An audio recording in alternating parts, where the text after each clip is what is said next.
Hi, this is Greg Suddy on Soccer, and I am here in San Diego following the San Diego Soccer's Kansas City Comets game with Erik Bergrud.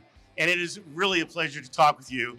I mean, we've met before, but this is an interesting day for you to be here in San Diego. Well, it's great. I've been to many games at what used to be the San Diego Sports Arena, Pechanga Arena. Yes. Every time the Sockers have won, they did again tonight. Yeah, well, I'd like to talk to you a little bit about a couple of things. I know that you spoke with Craig Elston a little bit about this, but I'd like to talk a little bit about what is the magic that's going on in Kansas City about bringing out the fans. Well, we're honored to be number one in the league in attendance right now.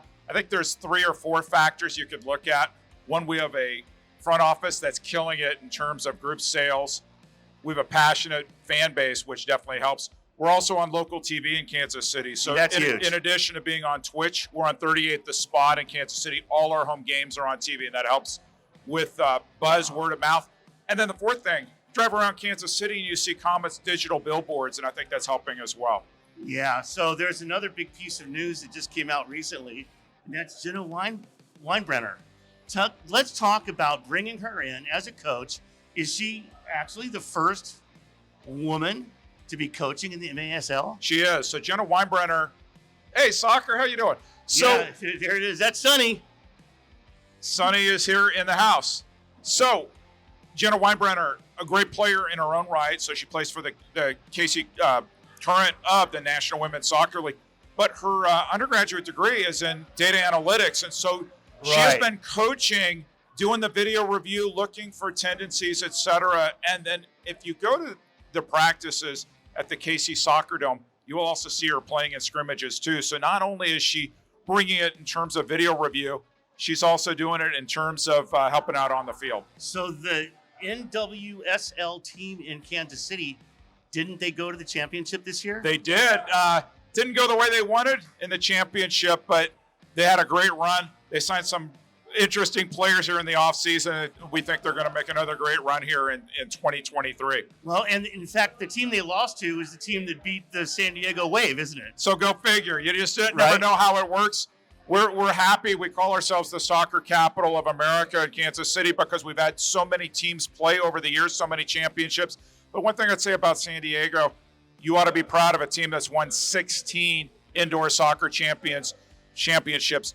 Nobody else has done that in the history of U.S. soccer. It's something you can take pride here in San Diego. Well, and see, that really talks a little bit to you, Erik, about one of the reasons that I really appreciate you on the broadcast with the Kansas City Comets, because you bring that history. You saw that live. You were part of that and witnessed that along with myself. You're out there and you're talking about it and you're bringing the history to the newer fans. Well, and I think that it's important for this league to grow. It's understanding where this league came from, and this league comes way, way back, multiple generations. I don't think we should do what I would call ancestor worship, which is saying that only the old times were great. But I think what we ought to do is talk about what have we learned from the past? What are the traditions? You go to a game here at Pechanga and you hear the Sockers chant in the fourth quarter, and it definitely brought back memories of losing games here on more than one occasion. But this is a special community. This is a special franchise, and you have a lot to celebrate here in San Diego. Well, see, Erik, you actually started your love for the game, the indoor game, with the Los Angeles Lasers as a fan. Talk a little bit about that. Yeah, so I was chatting with a few people during the game, and I guess you could say the Comets were out of this one fairly early, but my response was, I came down here in 1984 for a game that the Lasers lost 14-2. So you put everything in perspective. When you haven't won 16 championships, you learn to take the victories wherever you've got them. So I learned relatively young to love this game, and it's quite an honor to get an opportunity to call this game, because I guarantee you, if you saw the 16-year-old kid who bought his own season ticket, wow, there's no way that he thought he would be announcing here indoor soccer in 2023. Well, and we're blessed to have you doing it. One thing I wanted to talk to you a little bit about, you are a goalkeeper.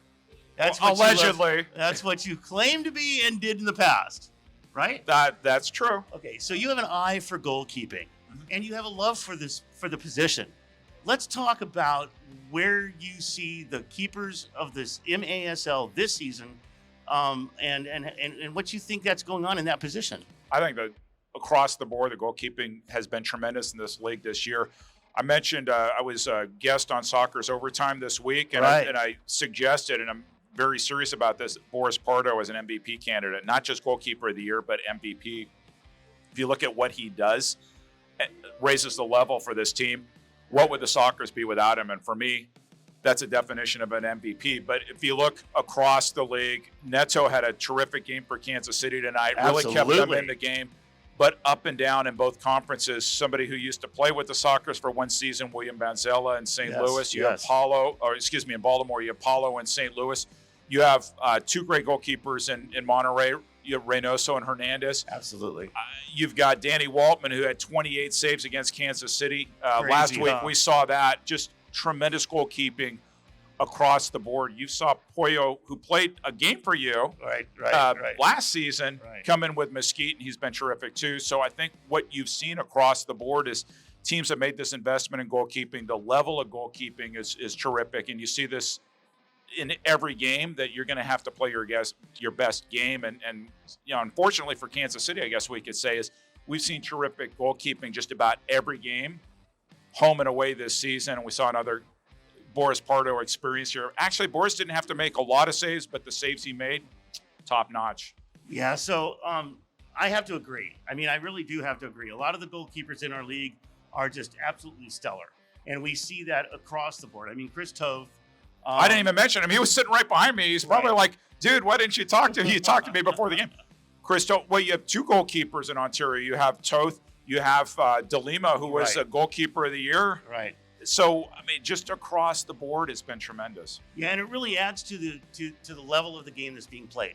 I mean, to have that kind of, playing on the back line in the net, and forcing the forwards to really perform and put it all out there. Well, and you know that if you're a forward, there's no gimmies in this league, and every arena you're going to go into, you're going to have to battle, and that either raises the level or it gets forwards trying to place their shots too much. And in either way, the goalkeepers are thinking, hey, I've made a difference in this game.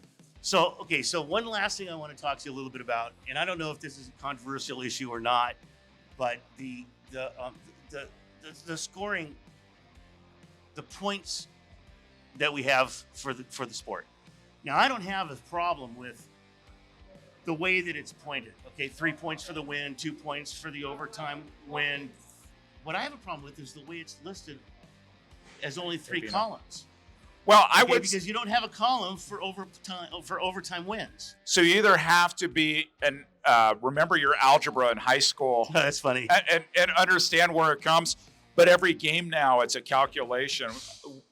We called, Nick Vassos and I called a recent game against Tacoma, and in the past, so this is the second season of this scoring. Yeah. Before, you would just take a game into overtime and you win. That's great. Now you have to think about it that if you don't win, interesting, right? If you don't win in regulation, you've dropped a point. Not only do you drop a point, but you give them a point. That is exactly right. Which, in a game like this today, this was the last time that Kansas City plays a Western Conference game. So, I mean, it is what it is. Moving forward, that's just exactly what you said. Every game in the remaining games for the Kansas City Comets will be an Eastern Conference rival. And so they need to win in regulation, because every point they drop means not only they've dropped a point, but another team they're battling with in the standings has gained ground on them. So who do you see in the Eastern Conference as the guys that Kansas City is just having to beat, to battle up with? I'd say right now, so it's hard, Craig. We were talking about this off camera, that the Soccers haven't played nearly as many games as Kansas City. Milwaukee hasn't played nearly as many games as Kansas City. Right. I would say, if you put me on the spot, Milwaukee right now looks like in the regular season, looks like the team that will take it. But anything is possible in that conference, and we're in Kansas City. We're going to see St. Louis and Milwaukee next weekend. It's going to be a good test of this 3 points, because ultimately Kansas City wants to get 3 in St. Louis, and they want to get 3 at home in Milwaukee. And any drop points, they may be feeling it at the end of the season. And those regulation points, those 3 points are crucial. They're absolutely crucial. And so it hasn't really been a problem for the Soccers. Most every game you've had so far has been a regulation win. we're going to see what happens as the Sockers get to go to Mexico and have some tough battles. Yep. And we'll see. And at the end of the season, you'll be thinking about, did we take every opportunity to get the 3 points when we had? Because absolutely, there are some teams in your conference that have been dropping points, yes, and they may regret it at the end of the season. Erik Bergrud, outstanding. It's been a pleasure. Thanks for having me. Thanks for welcoming me so much. It's been great talking with Sockers fans, not only this week, but tonight here at Pechanga Arena. One last thing. We had the pleasure of bringing together Erik Bergrud and Mario Luna tonight. And apparently, and I didn't know this, but apparently Erik was Mario's best man at his wedding. How many years ago? Oh, my goodness. So 35 years ago? 35. That's a long time, isn't it? And was that the last time you saw him? Yeah, I haven't seen him since 1988. So it's amazing how. So this was really, really a great coming together. Great reunion. Thanks for making that happen. Yeah, it was my pleasure. I'm glad it happened. All right, buddy. Appreciate it. All right. Good luck to the Sockers all this season. Thank you for having me on the air.